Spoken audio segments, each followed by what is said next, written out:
Hey you guys, it's Lindy. Welcome back to my channel. I am headed off to the UPS store and FedEx to drop off some of my Facebook customer packages. And I've been seeing an influx in some comments that I wanted to address because we're getting towards the end of the year and it's about the time of year when you have to start thinking about taxes. Nobody likes taxes. I know. Nobody likes taxes, but it's one of the few sure things in life. You have to pay your taxes.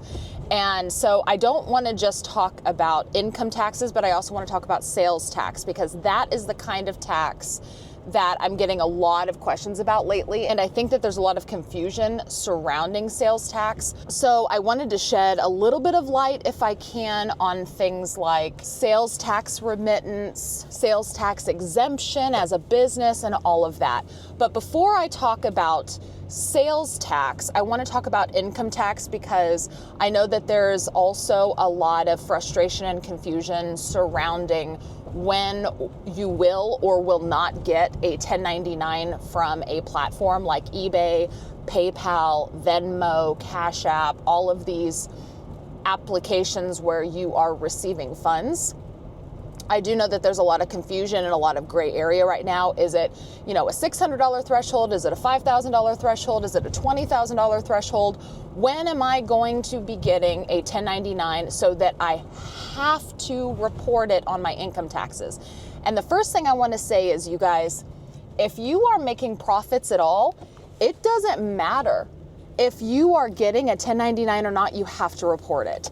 I think that there is this misconception that if a platform does not send you a 1099, that that's just money that you don't have to claim on your taxes, and that is absolutely not true. I've heard so many people regarding eBay and other platforms say, well, I didn't reach the threshold to get a 1099, so therefore I don't have to claim that money on my taxes. But that is absolutely not true. That's misinformation. I don't know where that's coming from. I think that that is really an assumption that people were making based on the fact that, oh, I didn't get a tax document, therefore I don't have to actually bring it up on my taxes. I can just omit it entirely because they never gave me an official tax document, and that is not the case. If you make $1 of profit as someone who is self-employed, even if you're a sole proprietor, you must pay taxes on profits. That's just how it is. If you choose not to, you're taking some risks because, say what you will, believe it or not, the government knows how much money you have. I mean, they do. They know how much money you're spending. They can monitor bank accounts. They can do all of these things. So therefore, if you are pretending like you aren't making money and you are, someone's going to find out about it eventually. You're just rolling the dice and flipping a coin on whether or not you're going to get audited. Just saying. So even if you are not getting a 1099 from a platform, you still need to be tracking all of your business profits so that you can accurately report it on your income tax at the start of every year for the year prior. All right, now that all of that is out of the way, I want to talk about sales tax and whether or not you need to be worrying about that, if it's worth getting a sales tax exemption or a reseller certificate, all of that kind of stuff. But first, I am going to run a few packages into the UPS store. I will be right back. Whew. It's cold out there and I'm missing one of my gloves. Urgh. So, fun fact about me, I have very, very weak hands. I had really bad carpal tunnel very early in life. And I had carpal tunnel surgery and my hands are still just not very strong. So every time I carry boxes and stuff, I have to use like super duper grippy gloves. Otherwise the boxes just like slip out of my hands. And it's even worse when it's cold, and it is currently 30 degrees outside.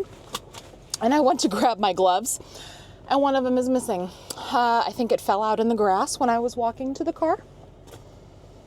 So I'm missing a glove. That sucks.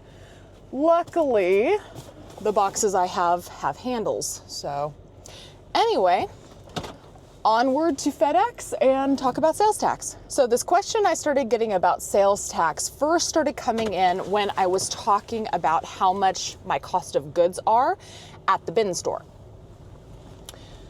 So regarding my cost of goods at the bin store, I always mentioned that I pay X amount per piece plus sales tax plus a 3% surcharge for using a card. Oh shoot, I should not have gone this way. I'm gonna have to turn left. I'm gonna have to turn left across really busy traffic. Well, maybe I'll get lucky. We'll see how lucky I get today. Oh, I might get lucky today. Woo! Yay! I caught a break in the traffic. It's gonna be a good day. And so the first question that gets brought up with that is, why are you paying sales tax? Why not just use a reseller certificate? So let's talk about a reseller certificate. What exactly is a reseller certificate? A reseller certificate is basically a piece of paper that you fill out where you put your recognized statewide business information. You have an EIN, you have a special tax ID for your state, you have a particular business name, and you fill out this form, and each store that you shop at gets a copy of this form. It's not just a form. Okay, well, let me go back. This is how it is for the state of Kansas. It could be very, very different depending on where you live. I can only talk about my own experience in the current state that I live in, which is Kansas. So in the state of Kansas, it is not necessarily just one single piece of paper that you carry around store to store and you flash it and you're like, I'm tax exempt because I'm a business. That's not how it works. You actually have a business reseller certificate on file with each store that you shop. So if I go to Walmart, I fill out a sales tax exemption reseller certificate with Walmart. If I do it at Sam's Club, I fill one out with Sam's Club. If I go to Menards, I fill one out with Menards, Lowe's, all of these different retail places that are willing to accept a reseller certificate so that I can purchase items tax-free, which sounds really awesome, right? Because you're saving the sales tax. But when you do that, you as the business have to collect sales tax from your customer and remit it to the state. Because you see, the state still wants their cut. The state still wants their cut of sales tax. They just don't care if it comes from you or if it comes from your customer. So now, if you do not have a tax exempt certificate, a reseller certificate, and you pay sales tax on the purchase of your item, you still have to remit sales tax to the state when you sell that item. So in that circumstance, the state is actually getting double taxes, which the state likes, but you as the seller, it kind of sucks. Now, let's go back. Who has to pay sales tax to the state? Well, the state that recognizes a business as collecting revenue is required to remit sales tax to the state. So because my business is registered with the state of Kansas, because I have the ability to get a sales exemption certificate, a reseller certificate, because I have the ability to do that because I am an official registered business with the state of Kansas, I have to remit sales tax on everything that I sell within the state of Kansas. Hopefully I didn't just confuse you. So does that mean if you are a sole proprietor and your business is not recognized by the state, does that mean that you are still required to remit sales tax to your state? I don't think so. But again, make sure to ask these questions if you want to know more about it in depth. Make sure to ask a CPA, an accountant, somebody, because I am not a CPA. I am not a licensed accountant. I don't know the laws in different states. Every single state is very, very different. I just know from my own personal experience, before I registered my business with the state of Kansas, I was not required to remit sales tax to my state. I was able to do private sales, and just disclosing my profits to the government to pay my income taxes was sufficient. I was not required to submit sales tax to my state as just a sole proprietor without a business that was recognized by the state of Kansas. Now, was I doing it wrong then? I don't know. I don't think I was, because I was never told I was doing anything incorrectly. I was paying, my income taxes at the end of the year. I was, paying quarterly estimates. I was doing all of that kind of stuff. Nowhere was it ever brought up that I was also having to remit sales tax on items sold within my state. Because listen, if that was the case, you would be required to remit sales tax to your state every time you had a yard sale, every time you sold something on Facebook Marketplace, every time you didn't want something anymore and you sold it to a family member. If that was the case, everybody and their dog would be required to collect and remit sales tax to the state.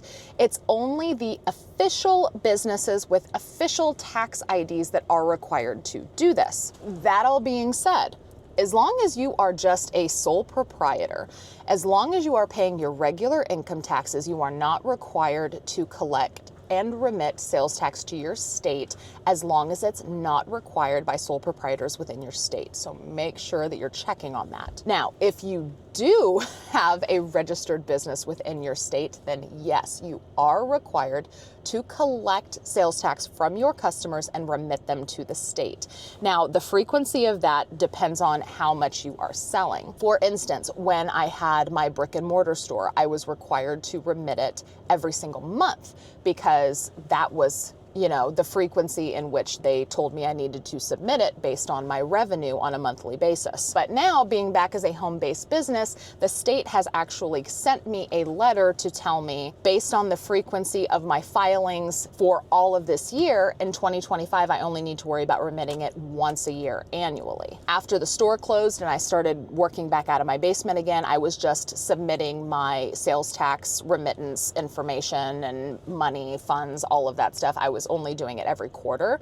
And I did it for 3 quarters of 2024 when I finally got the letter from the state that was just like, you know what, you could probably just do this annually. You don't have to do it quarterly. But again, every state is different. Your mileage may vary. Please consult a tax professional. I'm gonna go take these packages into FedEx. I'll be right back. Oh, it's so cold, my eyes are watering. Where was I? What else do I have left to say? Have I said it all already? So now when it comes to these reseller certificates, does a business have to take them? No. So that is one of the downsides, is a business does not have to accept them, at least in the state of Kansas. Again, remember, we're talking about Kansas here. A business does not have to accept a reseller certificate. So you might just have to pay more for your merchandise if you are going out sourcing at places like bin stores or thrift stores, or if you're doing things like retail arbitrage. You might just be stuck paying the sales tax to the business that you're sourcing at.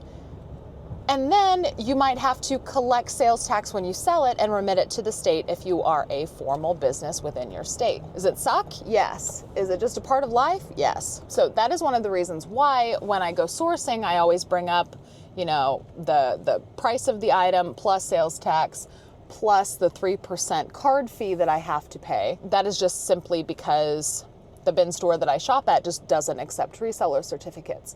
So I just have to basically factor in an additional, 10% sales tax for the cost of goods, which is not really a big deal for me because I'm getting stuff so cheap anyway, but it is a factor. And how do you count that in taxes? You don't have to count it any differently at all. You don't have to, say that it's sales tax paid or anything like that. It's just literally a part of your cost of goods. That's all it is. There is no difference. It's just the additional costs that you're paying for inventory.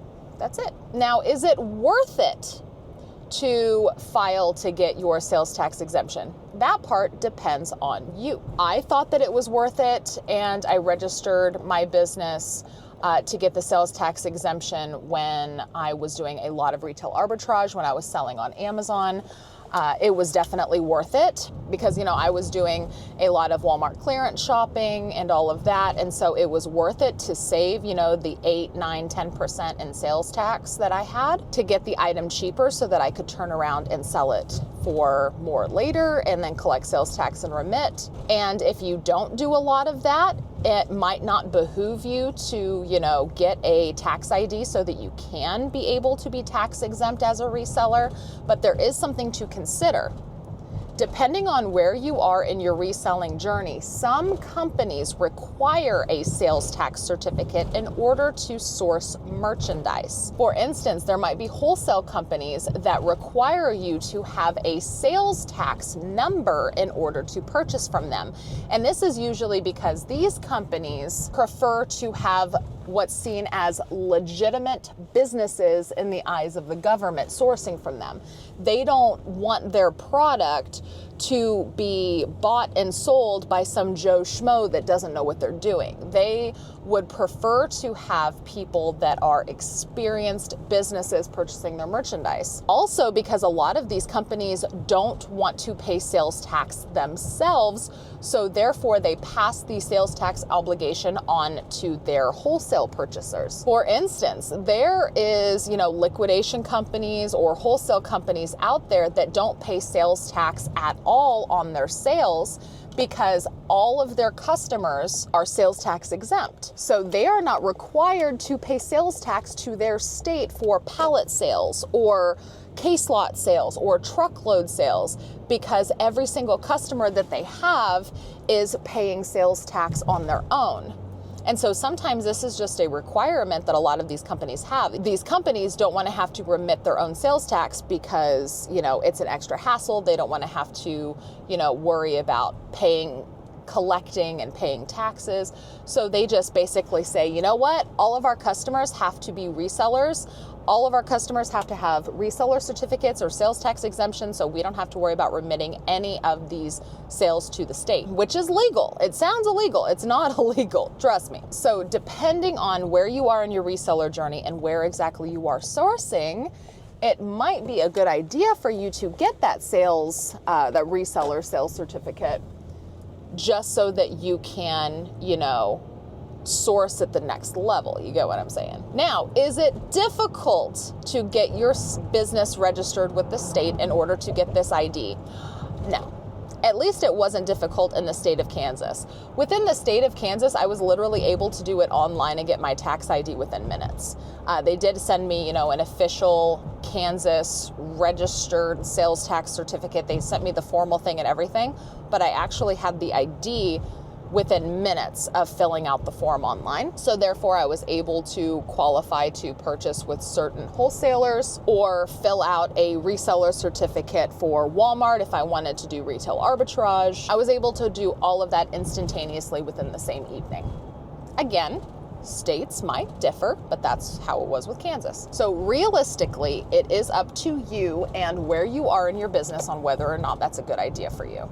Some people don't want to do that just because they don't want to be under the thumb of their state, which I understand. I actually had a state representative call me to make sure that I knew how to properly report sales tax for different counties. Let me tell you that story. So as a lot of you guys know, I have a nut and candy website as well. So I do reselling and I have a nut and candy website where I also go to different events and things around the state of Kansas. So in order for me to do that, I have to have a tax ID. So that is something else you have to consider. If you ever want to do in-person sales at something like a flea market or a craft fair or something like that, you might need to have one of those tax IDs in order to do that, just depending on what event you are signed up with.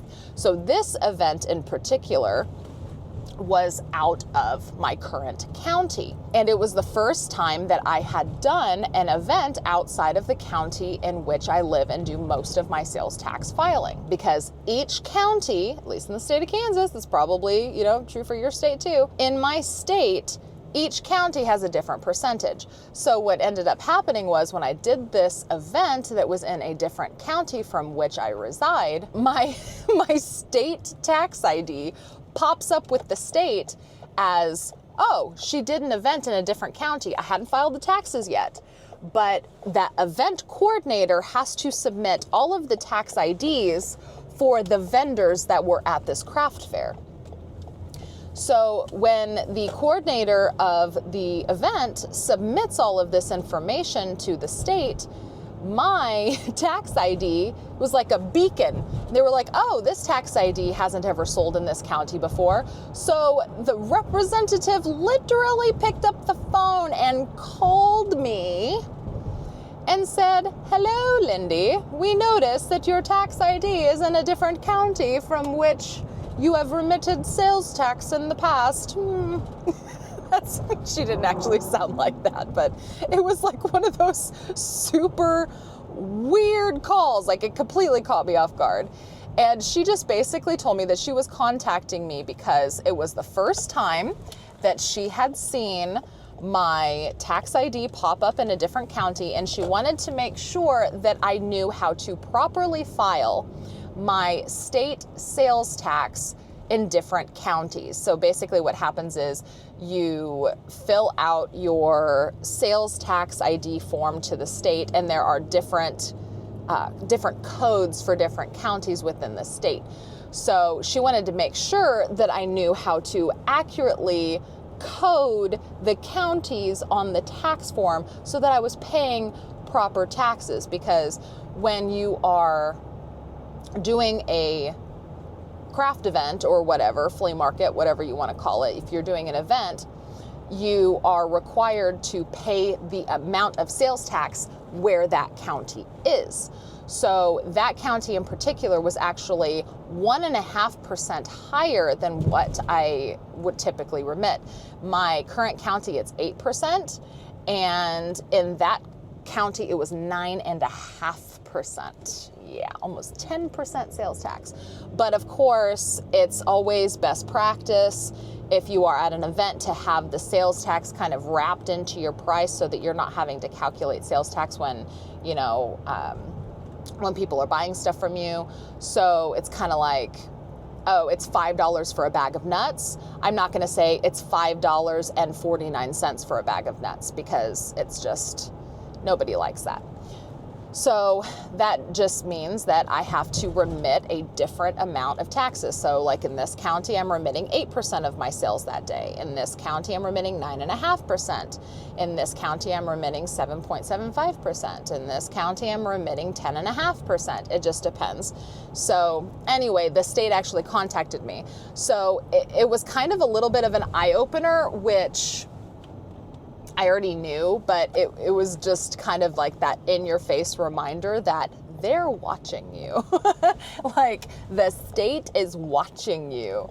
And so you might not want to have a tax ID if you don't want the state being all up in your business, because that is a very real thing. But it is a trade-off to be able to get some of the perks of being recognized as a business, being able to source with certain companies that only do business with businesses, or being able to have a sales tax exemption so that you save money when you're sourcing and not having to end up paying double tax and all of that. So it's just up to you. It's just up to you. And I think that is, I think that's about it. I think that about covers everything with sales tax. Let me know down in the comments, please, if I left something out. I would like to think that I hit every key point, but I could be wrong. So if I left something out, or if you have any other tax questions, of course, when it comes to income taxes and stuff, I'm probably going to end up telling you, hey, contact a tax professional, because I am not one. But sales tax, if there's any other sales tax questions, I might be able to answer, but that is also, again, something that depends on your state, and it's really not difficult to get those questions answered. Usually you can just call your state office and they can answer pretty generic questions. I know for me that was kind of how it was, because I was completely unfamiliar with what was required, if there was certain, criteria that I was supposed to be meeting in order to be recognized as a business, if a business had to reside outside my home. Something else to consider is if you have an HOA, they might not allow you to be registered as a business with your HOA, which I think is stupid. Or you can't have a certain kind of business when you're registered with an HOA, I don't know. All that stuff is weird. I refuse to live in an HOA, so I don't know all the rules with that. And that is the reason why we made sure to buy a house that didn't have an HOA, because I didn't want to have to worry about the whole home business issues that some HOAs have. It's not all HOAs, but some. It can be really stupid. Like, you can be self-employed and do numerous other things, and you're allowed to live in a house, but you wouldn't be able to, like, be a reseller and have, you know, yard sales or sell things out of your house and have people come pick them up and stuff. Your HOA would forbid it, which I think is just stupid. That is all I have for you guys today. Thanks for coming on a drive with me and talking about something as unpleasant as taxes. Hopefully I didn't just confuse you anymore. If I did, let me know down in the comments. What do I need to say to be more clear? Because I know taxes can be a bit confusing, huh? Thank you guys again so much for watching. If you like this video and videos like this, please make sure to hit that thumbs up. That's the fastest way for me to know that you appreciate this kind of content, so I can continue to make it. If you have not yet subscribed, please do, and make sure to ring the notification bell. That way you're notified whenever I post my next video. Don't forget to check the video description. I always get a lot of questions about how exactly I am selling on Facebook using a business Facebook page. The fastest way to see how exactly I do that is to just click on the link and go check it out in real time. It's always the first clickable link in my video description, so you can go check out my Facebook page and see how I'm selling these items. I do also ship items now, so if you happen to see anything that you're interested in, you can join in on the fun and just put sold in the comments. Thank you again so much for watching. I will see you guys in the next one. Bye.